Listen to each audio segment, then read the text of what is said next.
इसलिए मैं ये कह सकता हूं, खड़गे साहब, राहुल गांधी जी और तमाम जो साथी बैठे हमारे, इन सब की राय लेकर के हम लोगों ने तय किया है इस चुनाव में अगले मुख्यमंत्री चेहरे के रूप में तेजस्वी यादव जी को हम लोग सपोर्ट करते हैं, जो एक नौजवान है, लंबा फ्यूचर है इनके साथ में। और मेरा अनुभव से मैं कह सकता हूं, जिसका लंबा फ्यूचर होता है पब्लिक उनको साथ देती है। ये नौजवान है, कमिटमेंट रखते हैं। पिछली बार भी जो स्लोगन दिए थे, नौकरी के दो या कोई दो, या जो वादे किए थे उसमें खरे उतरे। ये ऐसा व्यक्तित्व आपके सामने नौजवान के रूप में आया है। सोच समझ के सबने फैसला किया है। ये नेता के रूप में उत्तरंग मैदान में राहुल गांधी जी ने मिलकर जो यात्रा करी थी, बड़ा इम्पैक्ट है। आने वाले वक्त में इनके अलावा राहुल जी भी आएंगे और नेता आएंगे, प्रियंका जी भी आएगी, सब नेता आएंगे।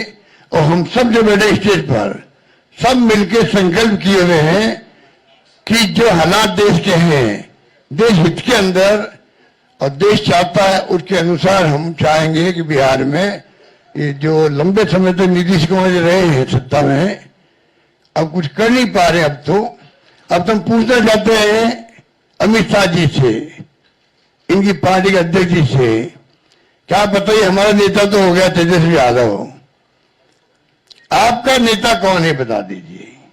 इससे काम नहीं चलेगा कि नीतीश कुमार के नेतृत्व में चुनाव लड़ा जाएगा। अगला मुख्यमंत्री का उम्मीदवार आपका कौन है ये उनको बताना पड़ेगा। ये हमारी मांग है। और मांग क्यों है? इसलिए है, आपने देखा महाराष्ट्र के अंदर जो शिंदे थे वो मुख्यमंत्री तत्कालीन, इन नेताओं ने कहा शिंदे के लीडरशिप में चुनाव लड़ा जाएगा। मैसेज दिया गया ये मुख्यमंत्री बनेंगे और बाद में मुख्यमंत्री बना दिया और किसी को।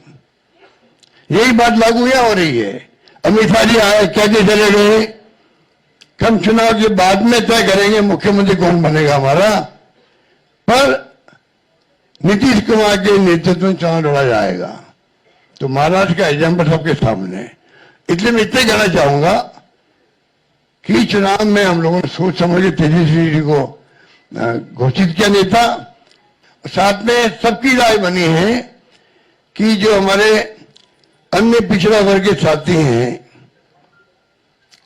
मुकेश सहनी जी, जिनको आप सब जानते हैं, मुकेश सहनी जी, जो एक संघर्ष करते हुए यहां तक पहुंचे हैं, अपनी पार्टी बनाई है, अपनी अकल होशियारी से, अपनी मेहनत से बनाई,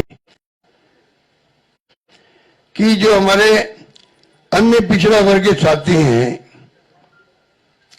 मुकेश सहनी जी, जिनको आप सब जानते हैं, मुकेश सहनी जी, जो एक संघर्ष करते हुए यहां तक पहुंचे हैं, अपनी पार्टी बनाई है, अपनी अकल होशियारी से, अपनी मेहनत से बनाई है, गरीबों के मसीहा के रूप में, अपनी कौम के मसीहा के रूप में उभर के आए हैं।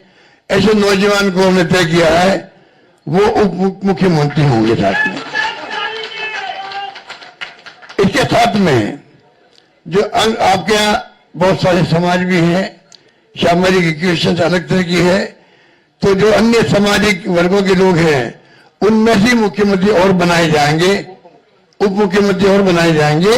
यही बात कह के मैं अपनी बात समाप्त करता हूं। धन्यवाद। शुक्रिया।